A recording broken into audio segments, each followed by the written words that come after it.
నమస్తే, welcome to our channel. నేను పద్మిని. ప్రస్తుతంతో పాటు ప్రముఖ ఆధ్యాత్మికవేత్త, శ్రీ విద్య ఉపాసకులు, ఆస్ట్రోన్యూమరాలజిస్ట్, ఎనర్జీ వాస్తు స్పెషలిస్ట్ శ్రీమతి జయప్రద గారు మనతో పాటు ఉన్నారు. మాట్లాడదాం. నమస్కారం అండి. నమస్తే అమ్మా. శ్రీమాత్రే నమః.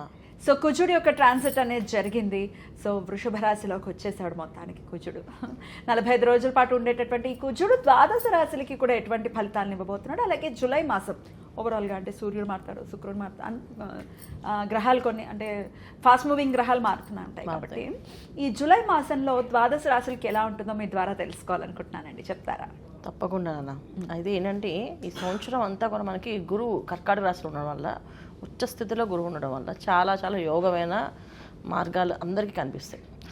చాలా విషయాలు అంటే విజయాలు సాధించాలనుకునే వాళ్ళకి అందరికీ బాగుంటాయి. అయితే ఇలా వృషభ రాశిలో కుజుడు రావడం వల్ల ఇంకొంచెం ఫాస్ట్గా వెళ్ళే అవకాశాలు, ఫాస్ట్గా మూవ్ అయ్యే అవకాశాలు, కొన్ని రాశుల వాళ్ళకి అత్యంత అదృష్టాన్ని తీసుకొచ్చే అవకాశం కుజుడు వల్ల జరుగుతుంది. బ్యూటిఫుల్. అది ఎలాగో తెలుసుకుందాం. గోచారం చెప్పండి, ఎన్నాళ్ళు ఉంటాడు, అలాగే ఇట్లా. తప్పకుండా. సో గురువు మనకి కర్కాటక రాశిలో ఉన్నారు కనుక మనకు అది తెలిసిన విషయం. శని భగవానుడు మీనరాశిలో ఉన్నారు, రాహు కుంభరాశిలో ఉన్నారు, బుధుడు మనకి జూలై మాసంలో 4వ తారీఖు నుంచి మిథున రాశితో రవితో కలిసి ఉన్నాడు. 16వ తారీఖు వరకు మనకి జూలై 16వ తారీఖు వరకు రవి ఉంటారు. తర్వాత 16 నుంచి మళ్ళీ ఆయన కర్కాటకలో ప్రవేశిస్తారు. అక్కడి నుంచి మళ్ళీ మనకి పుష్కరాలు ఒకటి స్టార్ట్ అవుతుంది.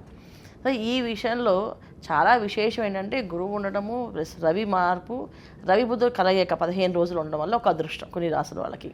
తర్వాత శుక్రుడు కేతుతో కలిసి ఉండడం వల్ల కొన్ని అదృష్టం కొన్ని రాసుల వాళ్ళకి. శుక్రుడు కొనే ఈసారి మనకి మంచి ఫలితాలు ఇస్తున్నాడు. అలాగే బుధుడు మంచి ఫలితాలు ఇస్తున్నాడు, కుజుడు మంచి ఫలితాలు ఇస్తారు. ఇప్పుడు మాస ఫలితాల్లో మనకి మాక్సిమము 4 గ్రహాలు ఎప్పుడు యోగించవు.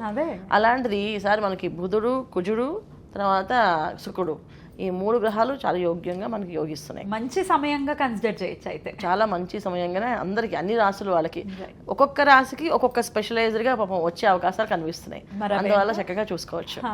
సూపర్ అండి. మరి అవేంటో తెలుసుకుందాము. మరి మొదలు పెడదామా? తప్పకుండా. మరి వృషభ రాశి వారికి ఎలా ఉండబోతోందండి జూలై మాసం? వృషభ రాశి వాళ్ళకి జూలై మాసంలో కాసంత మంచి ఫలితాలు ఉన్నాయి. అయితే ఏంటంటే ఇక్కడ ఎవరెవరికి మంచి ఫలితాలు ఉన్నాయంటే వ్యాపారస్తులకి, ఉద్యోగస్తులకి కొంచెం మంచి ఫలితాలు ఉన్నాయి. విద్యార్థులు మాత్రం కాస్తంత కష్టపడి చదివితే కానీ మార్కులు వచ్చావు. ఎందుకంటే ఇక్కడ వృషభ రాశిలో శుక్రుడు ఒక స్థానంలో కుజుడు ఉండడం వల్ల ఈ శుక్రుడు ఒక ఫలితం ఏంటంటే ఎప్పుడు కూడా కంఫర్టబుల్ జోన్లో ఎలా చదివినా ఒప్పుకుంటాడు. కానీ కుజుడు అలా కాదు, చాలా డిసిప్లిన్ పర్సన్. అంటే మార్నింగ్ లేచి చదివితేనే వీళ్ళ ర్యాంకులు సాధించే అవకాశం ఉంటుంది. ముఖ్యంగా సివిల్స్లో కానీ యూపీఎస్లో కానీ వీళ్ళు ఉన్న పిల్లలు ఎవరైతే ఉన్నారో వీళ్ళు మాత్రం ఎర్లీ అవర్స్లో లేచి చదివితే వృషభ రాశి వాడుకొని ఈ మాసంలో మంచి ఫలితాలు ఉన్నాయి. విద్యార్థులకి కాస్తంత ఇబ్బందిమైన సిచ్యువేషన్స్ ఉన్నాయి తప్ప మిగతా వాళ్ళకందరికీ బాగున్నాయి. ఇక గృహిణులకి ముఖ్యంగా వీళ్ళకి కాస్త అసహనము, ఓపిక తగ్గిపోవడము, విసుగు, తెలియకుండానే ఆవేశం రావడము, గట్టిగా మాట్లాడడము, ఏదన్నా మాట్లాడితే దానికి 1-2 ఆన్సర్ కానీ 3 ఆన్సర్ ఇవ్వాలంటే కొంచెం కోపంగా ఇవ్వడము జరుగుతుంది. కనుక కొంచెం భార్యాభర్తల మధ్యలో ఇలాంటి డిస్కషన్ భార్య ఎక్కువగా పెట్టినప్పుడు భర్త సైలెంట్గా ఉంటే వృషభ రాశి గృహిణులు కానీ బాగానే ఉంటుంది. ఎందుకంటే ఎప్పుడైనా వృషభ రాశిలో ఉన్న కుజుడు, ఏ రాశిలో ఉన్న కుజుడు ఉంటే ఆ రాశిలో ముందు ఇంపాక్ట్ పడేది ఆడవాళ్ళకి, మగవాళ్ళకంటే. మగవాళ్ళు ఏదో అరుస్తారు కానీ ఆడవాళ్ళకి ఓపిక ఉండదు. ఓపిక మొత్తం తగ్గిపోతుంది. వాళ్ళు ఎంత పని చేసినా, ఎంత స్ట్రాంగ్ ఉందాం అనుకున్నా ఓపిక అలా లాగేస్తుంటుంది. ఆ ఎనర్జీ డౌన్ అయిపోవడం వల్ల వాళ్ళు ఓపిక లేకుండా మాట్లాడడం, నేను చేయలేనడం, దాంట్లో వాదన పెరగడం ఇది జరుగుతుంది. వృషభ రాశి వాళ్ళు భార్య భర్త ఇద్దరు ఉన్నారనుకోండి, ఇద్దరికి డిస్కషన్ ఆర్గ్యుమెంట్స్ ఎక్కువ ఉంటాయి. సో వీళ్ళిద్దరూ చాలా జాగ్రత్తగా ఉండాల్సింది. మాట్లాడుకోకూడదు, 1 మాట 2 మాట కంటే ఎక్కువగా మాట్లాడకూడదు అని చెప్పి ఆలోచించుకోవాలి. డిస్కషన్స్లోకి దిగద్దు ఒక 45 రోజుల పాటు. అంతే ఖచ్చితంగా. రైట్.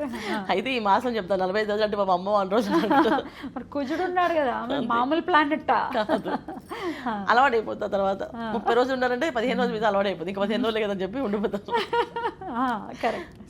అందుకని కొంచెం జాగ్రత్తగా ఉంటాం. తర్వాత గురువు వచ్చే ఫలితాలు వీళ్ళకి ఏ విషయం ఏంటంటే మాటలు చాలా చక్కగా మాట్లాడడం. ఇంతకుముందు ఏదైనా మాట్లాడితే ఇలా కాకపోతే అలా చేయొచ్చు అని చెప్పేసి ఆలోచన విధానం మారడము, ఉన్నతమైన స్థానాలకు వెళ్ళడము. ఎర్లీ అవర్స్లో చదివారనుకోండి మంచి ర్యాంకులు వచ్చే అవకాశం ఉంది పిల్లలకి. ఎందుకంటే గురువు అలాంటి ఆలోచన శక్తిని కలిగిస్తాడు. ఎలా లాజిక్గా చదవాలని చెప్తాడు ఆయన. సో ఈ లాజిక్స్ కూడా ఆయన వల్ల వస్తాయి మనకి. చాలామంది గురువు అంటే లాజిక్ ఎవరు బుద్ధుడిగా ఇస్తారు అనుకుంటారు, కాదు, గురువు కొని ఇస్తాడు. సో అందుకని వీళ్ళు చేసుకోవాలి. 2వ స్థానంలో వీళ్ళకి రవి బుధులు కలిసి ఉన్నారు.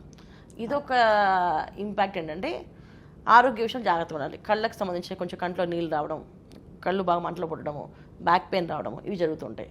సో కొంచెం సూర్య నమస్కారము, ఆదివారం పూట కొంచెం సాత్విక ఆహారం తీసుకోవడం, ఈ నాన్ వెజ్ అనేవి తినకుండా సాత్విక ఆహారం తీసుకోవడం, సూర్యుడికి ఎదురుగుండా నించుని రాగి వద్దతో అర్ఘ్యం నీళ్లు వదలడం చేయడం వల్ల ఒక మంచి ఫలితాలు వృషభ రాశి వాళ్ళు జాగ్రత్తగా ఉండగలుగుతారు.